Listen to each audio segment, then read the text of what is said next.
President Donald Trump, who is giving a press conference on the economy as we speak at Bedminster, New Jersey. We want to quickly come on the air here with a fact check, and then we will return you to the former president. This is a press conference that has ostensibly been about the economy. In the wide shot of the image that you're seeing there, you see a little bit on the edges. The former president is flanked with grocery store items that he says the prices have risen in recent years under the Biden administration.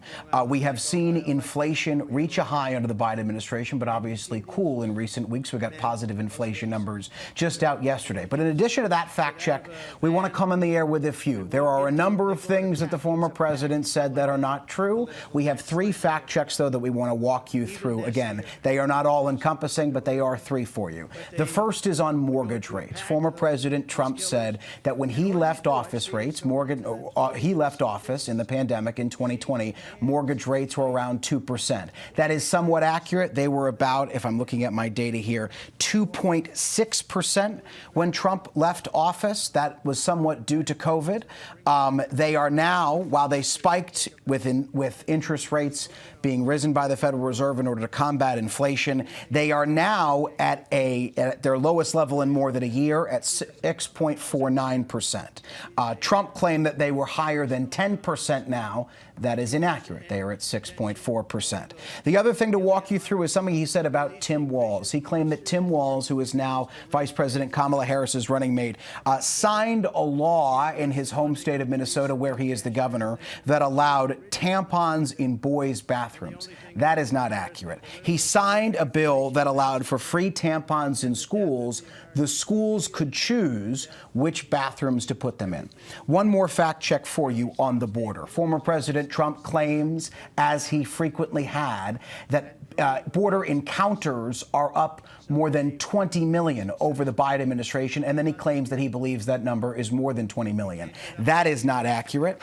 Border encounters over the entire Biden administration have been 9.9 million migrant encounters, so roughly 10 million. Trump is increasing it by an extra 10 million. And it is also worth pointing out that the highest number of apprehensions along the southern border spiked in 2019, which was a year where Donald Trump was president. That was their 10-year high. I want to turn to our White House correspondent, Mary Alice Parks, who is live for us at the White House North Lawn, who has a little bit more of that economic fact check for us. Mary Alice, what have you heard so far from the former president?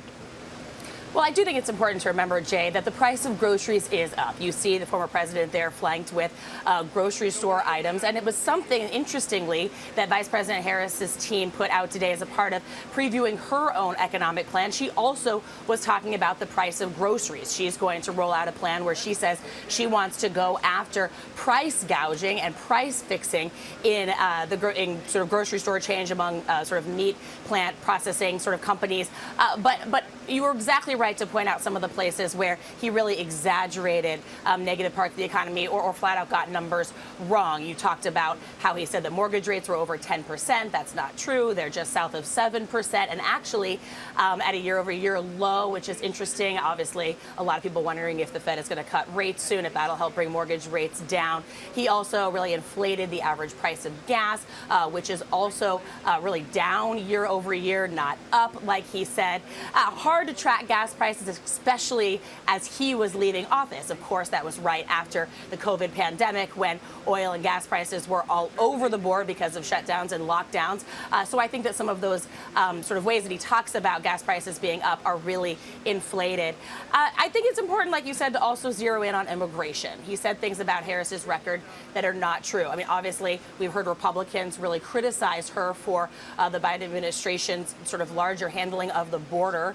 People do not like those hectic, chaotic scenes that they saw of people crossing the border over the last few years. But like you said, apprehensions of the border are actually down about 50% this summer after President Biden put in place new policies that make it a lot easier for people to be immediately deported. He wrongly said that Harris is advocating for millions of people crossing the border to automatically get free health care, Social Security, and citizenship.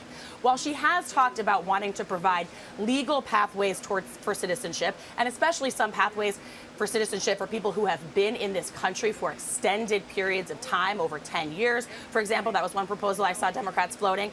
She has not in any way suggested that everyone coming across the border should be able to stay. In fact, like I said, we've actually seen the Biden administration really push this summer to expedite deportations. Jay.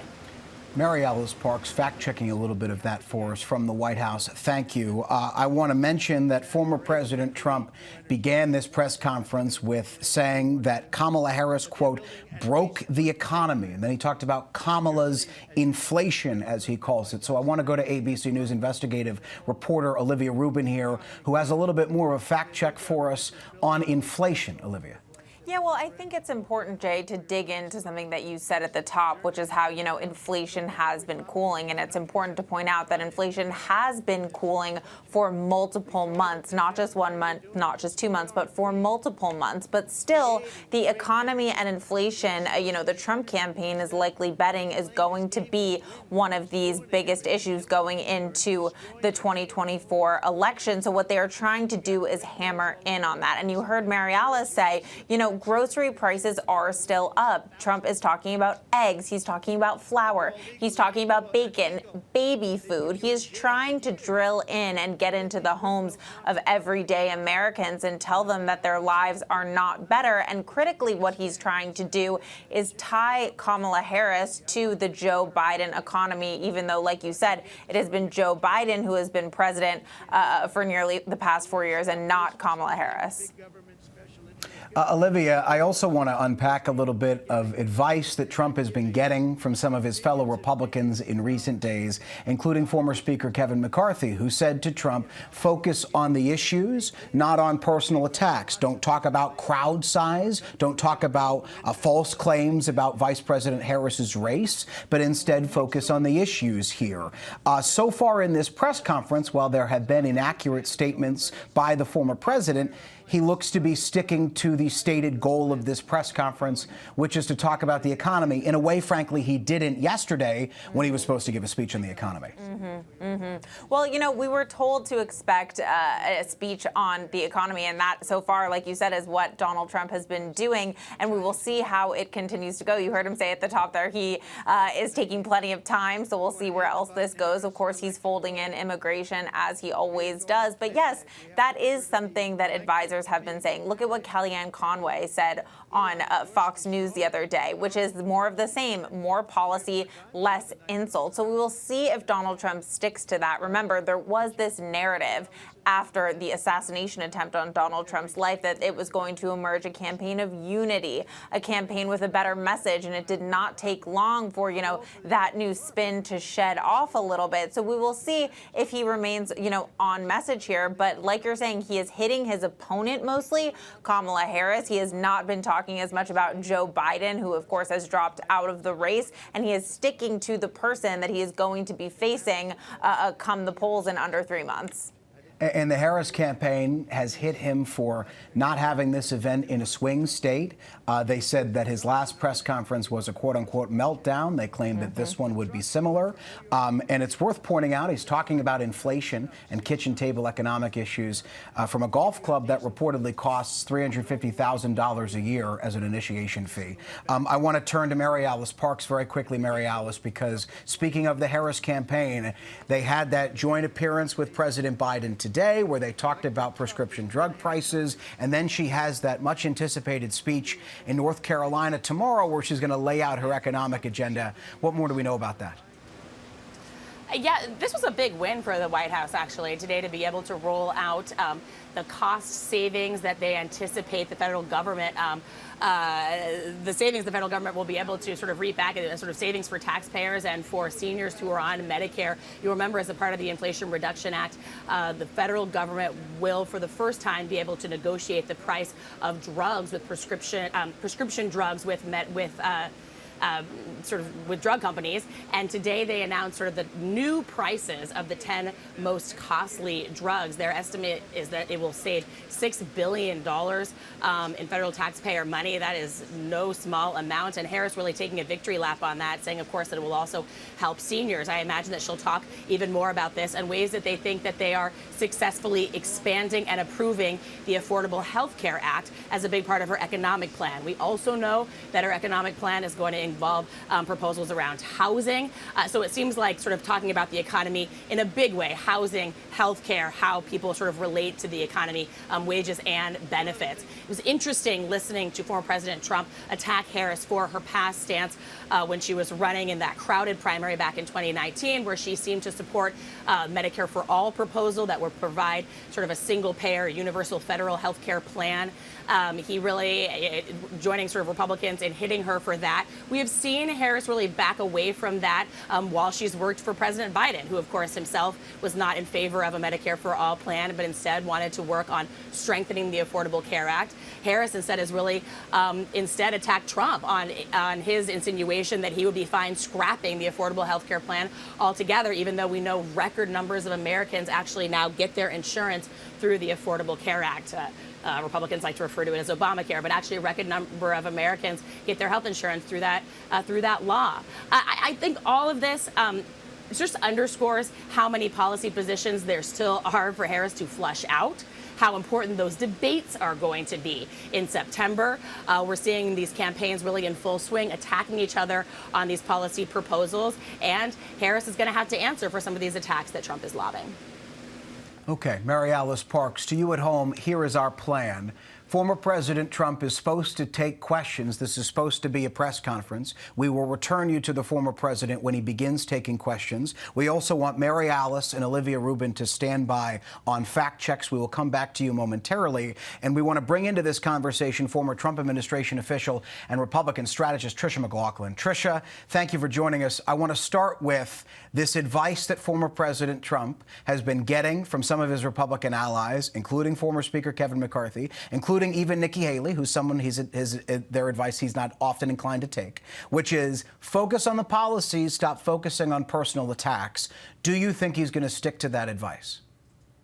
Well, I sure hope so. I mean, if today was a perfect example of him doing just that. But Jay, I gotta say, I look forward to tomorrow when Kamala Harris gives her speech. I really hope you cut out in the middle of her speech to fact check her, because it seems like people are all out to lunch. These fact checkers are all out to lunch when she talks about how Trump and Vance are going to take away IVF, which is a total lie. That Project 2025 is their agenda, which is a total lie and has been completely debunked. And then that she says she's not in charge of the border when she absolutely is. I mean, going back to what President Trump said, I know you all try to fact check that 10 million people have illegally crossed the border since she has been in office for the past 4 years. She was in charge of the root causes, Jay, which the root cause of our immigration crisis in this country is that people want to enter this country and we have a porous border. Prices are up 20%, like former President Donald Trump said, and we have to get that under control. But Kamala Harris is saying, oh, vote for me, I'll lower prices. Well, where have you been the last 4 years? Because really all I've seen so far is her blaming companies and corporations, including small businesses, for increase in prices when there's actually just bad economic policy. That bad economic policy includes the fact that she was, as the Senate president, the tie-breaking vote in the Inflation Reduction Act, which ironically, the Inflation Reduction Act only skyrocketed inflation because it poured trillions of dollars into the American economy. So, Tricia, one of the things I do appreciate is we do love a good fact check here. You fact checked yourself, which I also appreciate because she wasn't in charge of the border. As you said, she was in charge of the root causes of immigration.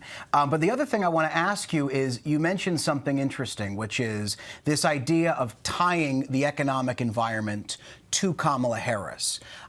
We heard the former president say, quote unquote, Kamala's inflation, things like that. This is a campaign that has largely, up until a few weeks ago, been making that same line of attack against President Biden. Do you think it will be difficult to transition that line of attack that might already be baked in with a number of Americans onto Vice President Harris? Now, I know she's part of this administration, but is that a little bit of a left turn for this campaign? I don't think so at all, Jay. You'll remember at the beginning of this administration, they intentionally called it the Biden-Harris administration. That was so that he could pass on the torch to her. So this is her economy. It's around her neck. She has to own it. KGP, the press secretary, even just said the other day, there is no daylight between the policies of Kamala Harris and Joe Biden. I also want to say, if this is not her policies, what has she accomplished? I really want my Democrat friends to answer that question, because so far I'm hearing zero. So I want to turn to Kai von Schroff here. Tricia, stand by for one moment for me. Kai von Schroff, Democratic strategist. Kai von, we have seen poll after poll, including one out yesterday from the AP, that shows more Americans do trust former President Trump when it comes to handling the economy, more so than they do Vice President Harris. If he stays on message about the economy, as it appears he is doing today, although we will continue to monitor this press conference to see if that is truly the case over the entirety of it, but if he stays on message, does the Harris campaign have a problem?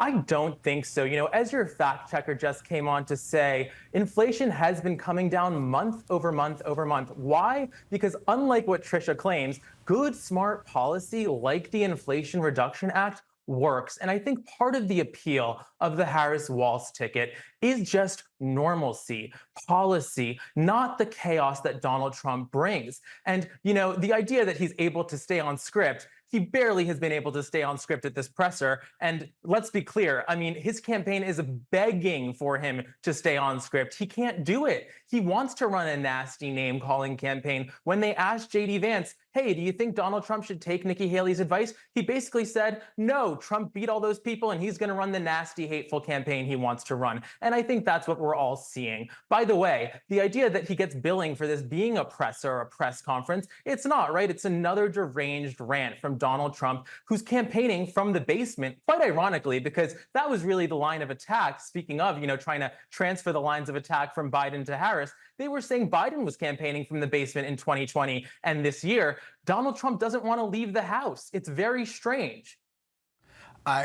In the spirit of fact-checking, I will say former President Trump held an event in North Carolina yesterday where he delivered a speech that was supposed to be about the economy. It then devolved into personal attacks against Harris, but he wasn't home then. He did hold that North Carolina event. Kai von, I want to stay with you here because I want to ask you this idea, though, because I do want to drill down. One of the things I've heard from Democrats is a concern, and you heard former President Trump mention this a little bit yesterday, that it's his belief that this momentum around the Harris-Walz campaign, off of President Biden dropping out, off of Walz being named the running mate, that this momentum will start to kind of dry up and this will become more of an evenly matched race. That's Trump's thought process. As a Democrat, are you concerned that the enthusiasm starts to dry up the closer we get to November? I'm not sure that's going to be the case. There's a short amount of time left in this campaign. We haven't even had the DNC yet, so that's going to be another burst of energy. Now, I do just want to follow up because I never claimed he hasn't left the House, but he is mostly campaigning from home. What was Harris and Walz doing this week? Well, Donald Trump and last week, right? They were visiting 5 swing states. Donald Trump is not really in this campaign. His heart's not in it. He's slurring his speech. He's trying to campaign sitting at his desk and talking to Elon Musk on a glitchy X interview. So I don't think that it's the same to fact check what I said and the lies that Trish said. But I do think we're going to keep seeing great energy from this Harris-Walz ticket, where you're even seeing young people so energized and so excited. This is their Obama moment. And I think that people really want to move past the toxic politics of the last 8 years. And I know Vice President Harris has this saying, what can be unburdened by what has been? And I think people are really buying into that hope, that message, and that optimism. And 3 months is nothing. So I think it's going to last.